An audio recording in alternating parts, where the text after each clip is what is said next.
Hello everybody, this is Maniac for Bricks, and I'm here today with a MOC video. It's not often that I create a Bionicle MOC, since it takes me a little bit more time to wrap around different pieces and techniques and make unique shapes. But I'm really happy with this one because this is a self-MOC. Much like how most LEGO fans have a sig fig, in which they make a minifigure with existing parts and sometimes custom prints, and create a figure that represents himself in some way. I've made a Bionicle figure that has some representation of myself. It's not complete as far as representation. You can't really be like looking at it and say, oh, that obviously looks like Joe.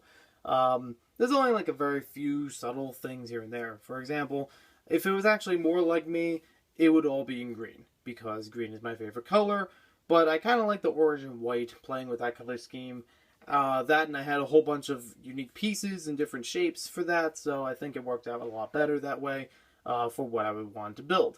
And also like adding in the white, a little bit of black, and a bit of light bluish gray for the color scheme. As far as anything on here that actually represents me, I would say the mask does a little bit, except I don't have a bearded mask.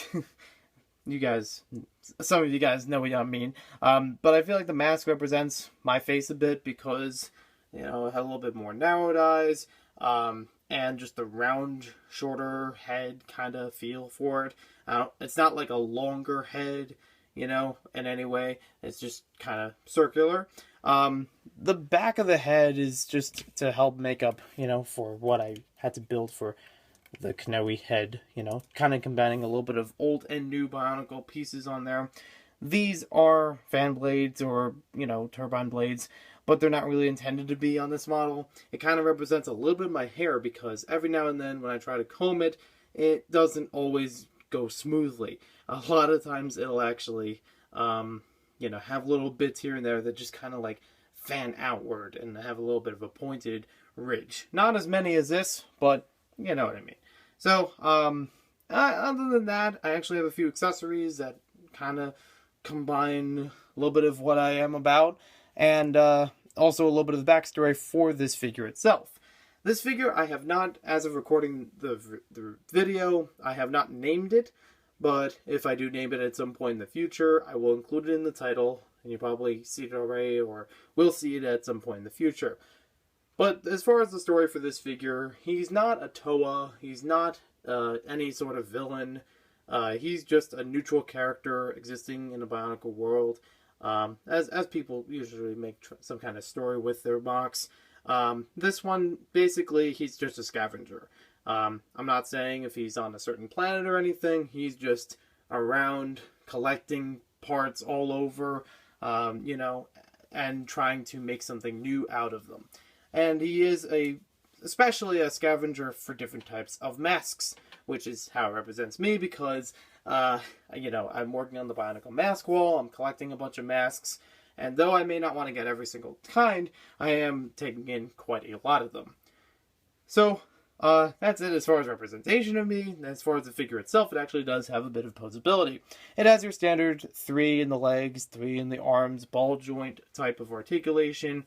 And for the most part, it works out, except for the legs. As you saw a little bit before in the video, it was easy for it to just slide out of place and fall over. And that really depends on how the weight is distributed on the top, but I'll have to figure out some way in the future to give it a little bit more back support on the legs back here. And, you know, I'm not really sure if I'm going to update it, but we'll see in the future if I do.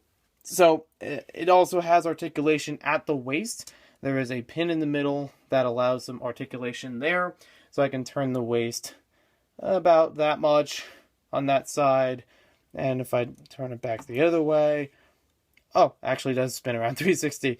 I don't know why I didn't do that before. I'll just rearrange him a little bit, and the one arm is the static arm, so I can have it just standing up if I wanted to. It doesn't have any gears associated with it, unlike the other arm. That one also is a bit reminiscent of me because I am right-handed, so I'm more likely to fit things in my right hand and use them as this MOC. And I do actually have a gearbox system, much like the Generation 2 type, that's back there. So you can see the kind of obvious yellow handle on it, And yeah, I know it really stands out, not great, blah blah blah. But I also try to integrate a little bit of yellow pieces, because I had a whole bunch of yellow Technic, into the model as well in some areas, just to kind of give a little bit more meat to it. Not just, making it flat color for that. It kind of reminds me of some of the older Bionicle movies and animations where they kind of flesh out literally the Toa on the inside, because the toy figures are a little bit gappy. So I thought I'd try that with the actual figure for this, because there's no way at any point I'm going to get it animated. But, it can still hold a weapon okay. And it fell back down. It really depends on what's in the hand, because it will have, and just how the hand is moved. It should be able to hold it in some ways, especially with the literal shoulder blades there. Sort of. It's like I'm jinxing it just as I say it. I've had it work a few times, but not 100% every time. Oh, I gotta catch him. So as far as the weapon that's in his hand, it's a 3-pronged blade, kind of a trident-looking thing. I just thought it looked really cool, just with all the blades put together like that. Because, I used to build a bunch of Bionicle things here and there, and I really liked blade pieces. Just like the curvature of a lot of the pieces and how some of them went together looked very neat. So I thought I'd incorporate that into this one. And it also has this tube on it to give a little bit more added detail. Maybe for this one has like some kind of energy stored inside of it that just gives a little bit more power for when the figure in universe would be swinging it. But I really do like the blades here. It kind of matches up right at that point. So now I'm going to take the figure aside and show you some of the other posability with it. Not posability. The other accessories with it that I have separately off screen. Now, I forgot to mention that the accessories, I do have actually one on the back. And I'll show it again when I get back on screen. And I also had another point of articulation that I didn't mention before. So here he is again. And the other accessories actually having to do with the back. This whole light gray and silver assembly is supposed to be a jetpack, and that is something removable, just attached by a pin. And the idea for that one is it doesn't really go atmospheric. It's not something you would just fly out, from one planet to another in. Even flying from one side of a planet to another side of the planet. It's more of a short distance type of thing. Just enough that you get maybe 20, 30 feet off the air and fly for a short bit. And not because of the fuel, but because of, trying to encompass the weight of the figure itself. The part in the middle does tend to move. It's not really supposed to, but that's just the nature of the pieces that I used for it and just trying to assemble it. But I do like all these engine pieces put on there. Something I'm more recently been familiar with, and I really think they fit pretty well with the figure. It also allows for the gear function to still work to keep the arm moving. And I'm trying to save it because, like I said earlier, the legs are not supporting the weight entirely.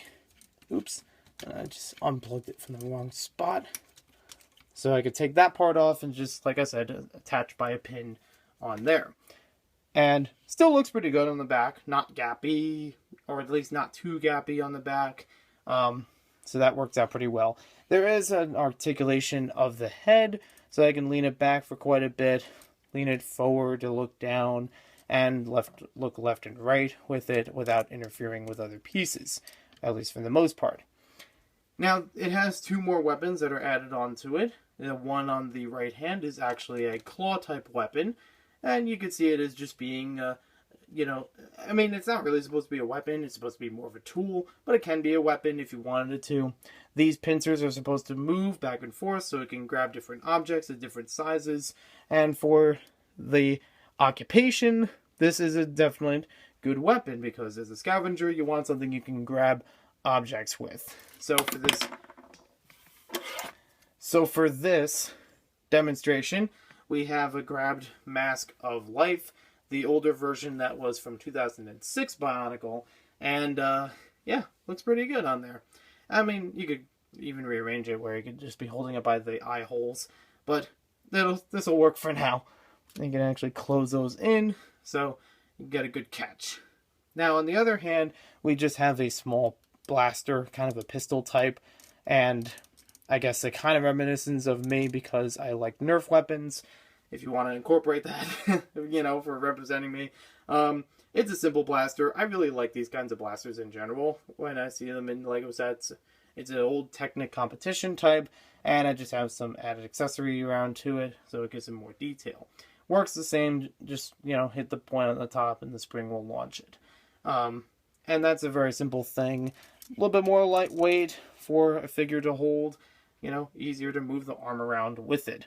So that's pretty much it as far as my Self-MOC. I'm hoping I can get back into routine and try to make some more Bionicle MOCs for the upcoming Brick Fair, New Jersey, because Bionicle will be having a display there, and since I'm a recent member of Bionicle, I'd like to have some stuff to show off. I don't know if they would count the Bionicle mask wall, but I'll have to check with them on that. Otherwise, I can still do that at the Garden Slug display, also at Brick Fair. So thanks for watching this video. Hope you guys enjoyed it and all the little accessories and assemblies for this Self-MOC. Let me know in the comments below if you were to create a MOC of representing yourself outside of being a sig fig. It doesn't have to be Bionicle. It could be any form of LEGO building. What would you make? Just, you know, trying to keep it on the rated G side of things because we usually keep rated G content here. And I'm not saying it wouldn't be, but I feel like it's a very open-ended question that, you know.